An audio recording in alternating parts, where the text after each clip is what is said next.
أقدمه الوسط قبل الدار تعلنني بأنه الملك والملكوت كلهم، والدال دالت على أن الوجود لله،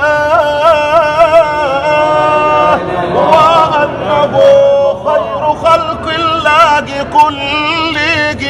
مولاي صل وسلم دائما أبدا على حبيبك خير الخلق كلهم.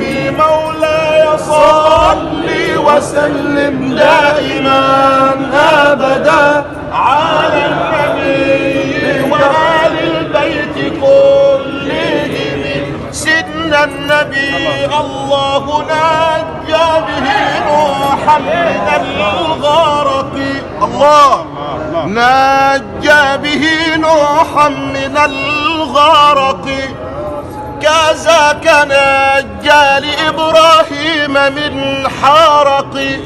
أقسمت بالله رب الناس والفلق، وحق من خلق الإنسان من علق. لم يخلق المولى مثل المصطفى أبدا. مولاي صل وسلم دائما أبدا.